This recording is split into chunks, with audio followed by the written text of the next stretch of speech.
if I have a $2,000 drone that I can destroy a T-90, which costs $9 million, where's the economic trade-off there? We've got to start looking at that. And we've got to start saying, okay, how do we counter it? And if we're not questioning that now and having those conversations, we're behind. 70% of casualties in Ukraine are being caused by small drones. The Army plans to buy 1 million of them in the next 3 years. If you're not paying attention to drones, you're already behind. Today's guest, retired Major General Frank Muth, is the president of Deltawerx Aerospace, building ultra-compact drones that go from fully packed to airborne in under 2 seconds. Before that, he served as SVP of Strategy and Innovation at Textron Systems, shaping modernization and DoD engagement. In this episode, he breaks down how unmanned systems are rewriting the future of warfare and what leaders must do now to keep up. Welcome, Frank. Catherine, how are you? Great to be here. Thank you for the invitation. Well, you have had an extraordinary Army career and now lead a small drone company. What originally pulled you into unmanned systems, and what convinced you this would become the next major inflection point? Well, real quickly, I ended up, I was a helicopter pilot in the Army, and I ended up doing 3 combat tours. Each one I was in command of larger and larger organizations. The second organization, so that was 04 and 05, out of the 82nd Airborne Division, we started to see more and more drones in combat zones. And then fast forward, I was a brigade commander in 10 and 11 back in Iraq, and we actually had drones in our formation. So we had Scan Eagle, Hunter, the Shadow, and the what they call the Gray Eagle, which is the larger one. And they weren't small, but they were bigger. But the data and everything we were getting was just incredible, and it really changed how we were processing information. And fast forward to when I retired in 20, I joined Textron Systems. Fabulous company, great leadership. And we were actually the manufacturer of the Shadow for 20 odd years. I think they got the contract in 2000. Well, anyway, so because I was part of that new culture on the defense industry, we started to see more and more developments of that's a group 3 size. But we started to see this shift into group 1 and 2. But the challenge it is when you get into the smaller drones, especially when you change the different payloads. In the U.S. Army, or DOW, the Department of War, there were a lot of policies and regulations that prevented us from going from a surveillance type small drone or medium-sized drone to something that has a kinetic load or electronic warfare and other things, mainly the kinetic load. Well, that has significantly changed since May. And we kind of saw that coming, and I saw it coming. And when I left Textron Systems in 2024, so I spent 4 years there, I was contacted by the CEO of Deltawerx Aerospace out of Wichita, Kansas. And he showed me everything he had, all the specs, all the diagrams, all the patents that he has filed, which is over 200. And I said, okay, let me settle in. I did the market research because I already knew what was out there, but I wanted to check. And this is really now probably a year and a half, almost 2 years into the war in Ukraine. And I just was like, I looked at it and I said, there's nothing out there like our drone.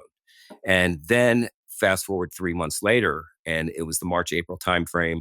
And General Cavoli he was the European commander, 4-star, was asked during his Senate, what they call posture hearings as they get ready for their budgets. He was asked about, one of the senators brought up, he says, we're seeing 70% casualties, roughly 70,000 casualties a week. So you roughly 5,200, 5,300. And some reports are even higher than that, almost 80%. I've seen 80, yeah. So they call them FPVs, first person vehicles. And that's what is causing those large casualties. And General Cavoli said, that sounds about right. And so when I heard that personally, as being my master's is in national security and strategic policy from the National War College, and you have to read Clausewitz. The nature of war is what he said and wrote about. And the nature of war changes when technology starts to change. And technology in that leaps like that, I personally have not seen, somebody can counter that, since World War I and the introduction of the machine gun. because the amount of casualties that were produced in World War I by the machine gun were just massive. And Yeah. it So was you're a saying this is our machine gun. this is our machine gun. And so what we're seeing is, and it's not being played in some type of small conflict. It's not being played in, some type of counterintel or counter terrorism type of conflict. This is the most modern, complex armed conflict that we have seen in decades, where you have two large forces that have armored vehicles, long range fires, that have, aircraft, everything, and they're pitted against each other and they're stuck in a stalemate in trenches, mostly, if not all, because of the FPVs. And it's not just the casualties that produces, Catherine. It's think about the psychological aspect. If you've seen on social media how many of these FPVs chase these soldiers down, and they know when they see it or hear it that there's nowhere to hide, because most of them will carry a forward-looking infrared radar, a FLIR, so they can see them in the dark, or they can see them, if they're trying to hide because of the hot cold aspects that it can see, and it chases them down. And then probably the most devastating psychological one I've seen is drones. They call it dragon's breath, and it's dropping white phosphorus, which is just superheated burning metal or liquid that falls on you, and it just think about it. So it's terrible, but that's the nature and the future of warfare. The challenge with the U.S. government right now is our near peer competitors, Russia and China, have not been held back by either law, regulation, or policy about arming their smaller drones, and so they're farther ahead of us than they should be. And so you look at the Secretary of War in May, June timeframe, came out with a memo that says we've got to catch up, and basically taking a lot of the regulation and policies, relooking them, and trying to get a leap in technology, and asking for drone companies to now start to participate in the not so much of a competition, but what do you have that the soldier or the warfighter can use today, not 5 years from now in an acquisition process, right now. And so 1 to 2 to 3 years, like you said, and I just read it the other day, it's going to be 1 million drones they're going to buy. And the thing is, the difference between historically buying different types of weapon platforms or programs of record, they don't plan on keeping these long, knowing that with Moore's law and technology vastly changing every 18 months, they're going to buy this lot, and then 2 to 3 years, they're going to buy another lot, and then 2 to 3 years.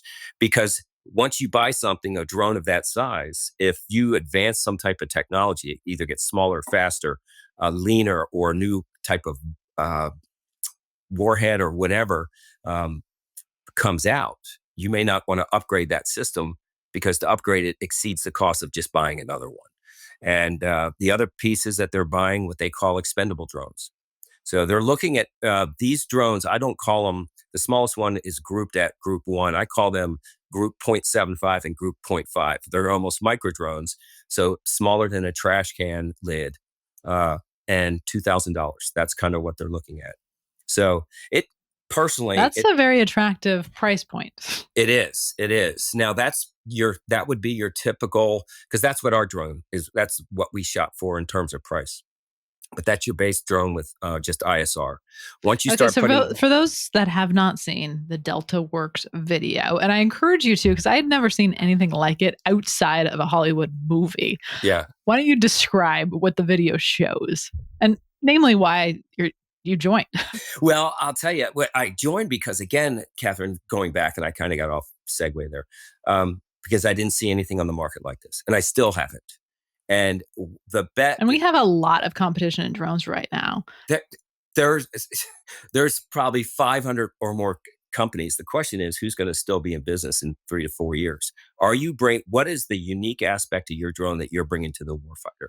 And we've been asked a couple times, well, where is the requirement set down by the Army? Here's your requirement. Secretary Driscoll at AUSA on the 14th of October stood up on the stage on day one and said, I want every warfighter to have their personal drone. Now, when you make that statement, to me, that's a requirement. So every warfighter has their personal drone. How do you carry a drone, a typical drone that you would see around anywhere right now that's the size of a trash can or smaller? How do you carry it? Can you put it in your pocket? No, not the ones I've seen. Deltawerx, you can put it in your pocket.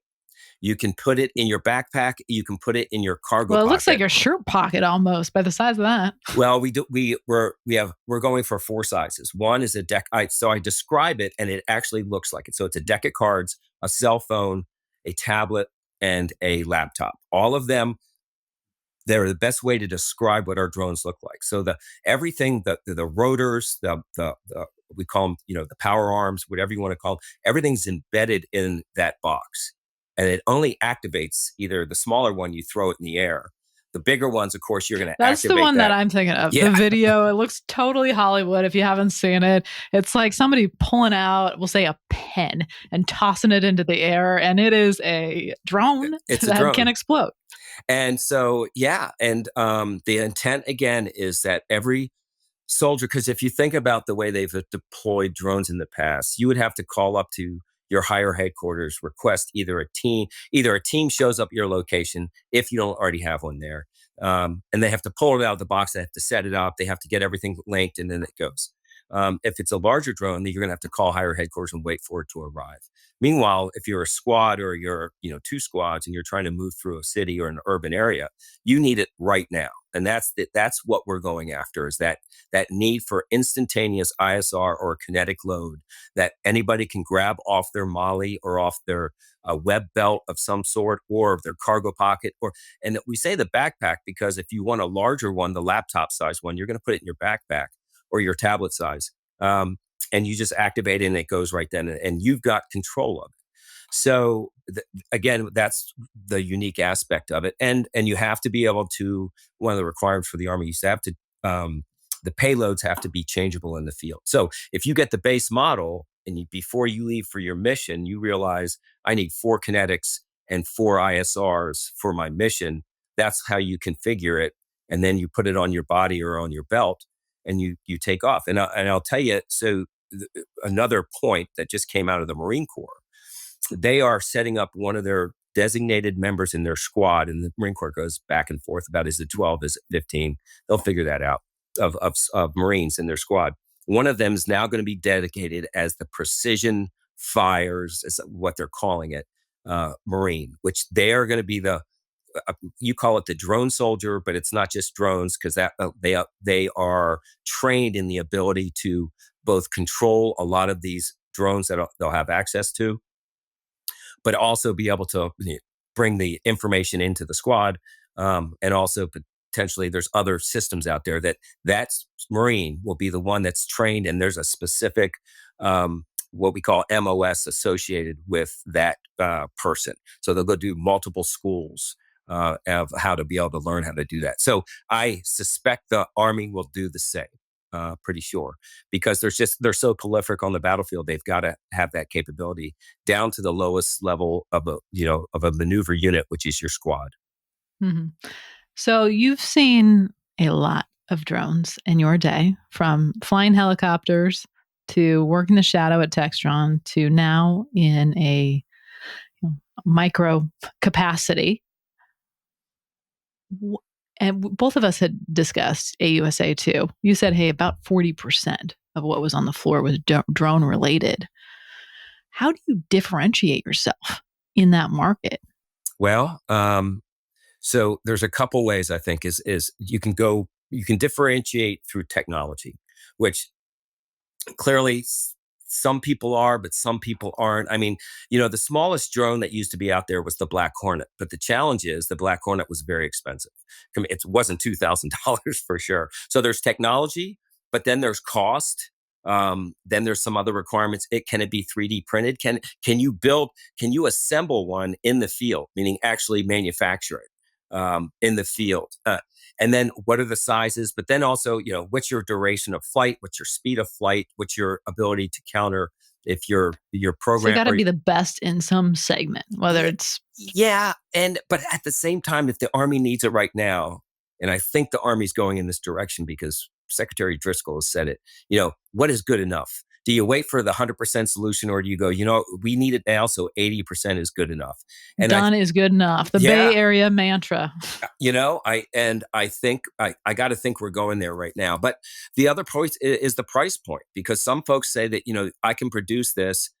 For example, most of your drones have a gimbal, and a gimbal allows for your camera to rotate 360. Oh, I've done a lot of gimbal system Okay. related searches. We elected not to use a gimbal because, one, it adds weight, two, it adds a lot of expense. And so you can stabilize your camera using software. Do we really need to see 360 when I can take my small drone and literally turn it around?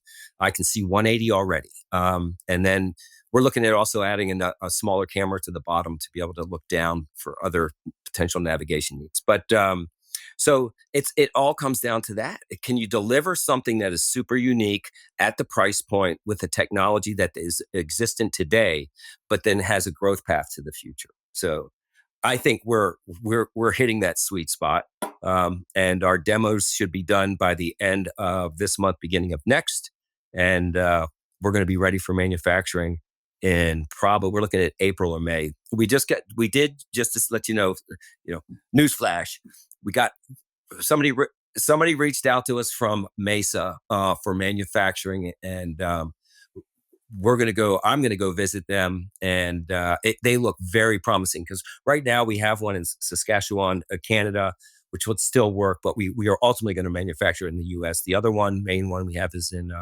Michigan. But this company I like because they're working in some other technologies that I think will will eventually be able to synergize what we're both trying to achieve.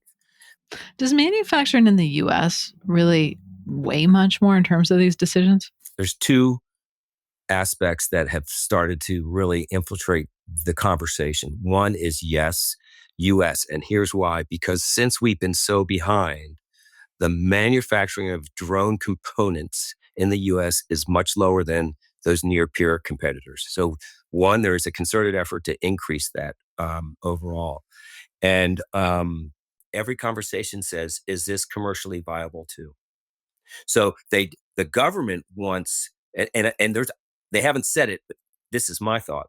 They want to say, first thing they say is are your drones, are you making them for DOW and commercial, or just DOW? They want to hear commercial and DOW. And here's why I think so. Because if they buy your drone now, they're not going to look at upgrading that or buying a new one for 2 to 3 years. If you're only making them for the government, what is your incentive as the private industry to take your IRAD, your investment dollars, and create greater capability in technology development, when I'm just trying to get as many drones to you as possible? If you're doing development for commercial simultaneously, you're gonna keep up with the current technology, because your customers are going to demand it, which are not military. What are the easiest applications? I'm going with hunting in terms of my head, but if somebody's trying to make the case, yeah. Hunting, camping. Or fires? Well, fires, agriculture is another big one. Yeah. But cattle. Well, not just that, but yes, cattle. But if you have somebody's like, if they're out there and they're cutting hay or doing whatever, but they want to look. A lot of farmers have their own drones, but they're bigger ones, and they're not with them. They're back at the barn area. A friend of mine owns a farm out in Missouri, and that's where he keeps his. He uses it a lot, but he's got to be there to launch it. If they're in their tractor and they need to do something, ours, again, it's sitting there right with you in your pocket. So senior leaders should be thinking beyond just the warfighting applications. Oh, yeah. But there's other piece. There's if you're camping and you worried about somebody, or let's say you get lost, toss it in the air, get a view of where you are and a grid coordinate and a potential direction to go find, to get back to where you're going. I live on the PCT. That could be an application that my family would appreciate. Yeah. So maybe if you're fishing, you want to go look for schools of fish, and you just want to throw it off the boat, depending on the wind. Ours does pretty good in the wind, but you could be the most popular guy on the fishing boat then. Yeah. Oh, absolutely. Okay, so we talked about General Cavoli and the 70% number, arguably 80% in terms of casualties related to UAVs in Ukraine. Somebody that's not necessarily been a warfighter could listen to this conversation and go, oh my God, every soldier is going to have a drone? Like, what is the potential negative impact of that as well? What do you think the key lessons the US can't afford to misread right now are? Well, this is not popular amongst my peers. Oh, now I'm leaning in. I guarantee it's not. But Let's make you more unpopular. Just yeah, kidding. I personally believe, and you've heard aspects of this coming out of the Pentagon, which is if I have a $2,000 drone that I can destroy a T-90, which costs $9 million, where's the economic trade-off there? And I guarantee it's not a $2,000 drone. Some of the ones the Ukrainians are using are 500. So the question is, armored vehicle, right, $500. right, and an M1 costs more than that, not too much more, but more. So, and then an infantry fighting vehicle, a BMP-3, which is Russian, or a Bradley, which is ours. You know, are they sustainable in what we call cross-FLOT forward line of troops operations? If there are drones out there that prevent them from operating, cross-FLOT operations for helicopters, which means if we're going to do an air assault with a battalion, and I've got 14 Chinooks with 20, 30 soldiers in each one, and you're trying to go into combat with that, and they have 20 tiny drones that they just throw up in the air around the LZ that they know you want to use, your landing zone. Eventually, that aircraft has to land to get those soldiers off or come to a hover. What's to stop those drones? You can jam the signal, but through AI now, I can put 1,000 pictures of that aircraft embedded in its memory from every angle, from every day, time of day. And if you break the signal, your intent is to have it automatically go on a search mode. And then it's just going to find it. And 3 grams of Semtech B, and you could fly it into the swash plate. I hate to. So I'm not trying to say there's not viability in the future, but we've got to start looking at that. And we've got to start saying, okay, how do we counter it? And then potentially both through technology, but through tactics. And if we're not questioning that now and having those conversations, we're behind, because they're not being able to do a lot of those operations like they have in the Ukraine, because they tried it the first year. Do you see? You don't see many videos of helicopters flying much anymore. After you saw a bunch of them getting shot down. Now, they weren't shot down by drones initially, but you could do it now. And so, I mean, it's interesting, the path to the future. Now, they have to start looking at that, if nothing else, to recognize it is a threat. The next piece is what we call airspace management. If you have that many people with drones and you have that many thrown, you've got to figure out how do you control that airspace without having some type of conflict. And if there's fewer helicopters flying, that's one thing. But there's other drones out there. There's other things in the air, and then there's signal overlap and all these different things that you have to figure out. Is airspace control now done at battalion level instead of at division level? Where do you deconflict that? There's all these different things, because now we've got to recognize that the airspace is going to be saturated. So how do you control it? Mm-hmm. You have worked with a lot of senior leaders that came from the Army and moved on to do big things. I'm also thinking about one of our podcast guests, 3-star General Neil Thurgood, now at Anduril as well. You served with him. Oldest friend in the Army. There's actually, or from the Army. And there's one other guy named Steve Matthias, both just great Americans, wonderful people. Neil was out of our class in flight school. So we were in the same class. Head of the class. He didn't say that in the podcast. Well, he was head because, his background, he was older than all of us by and he was several popular. years. He was very popular, super smart. He's a PhD now. And he was married. So there's only 3 guys in our class that were married at the time. And so, I mean, he and his wife, they'd have us over for dinner, kind of just keeping us grounded, because we were young pilots, and it was the summer of '86, right after Top Gun came out.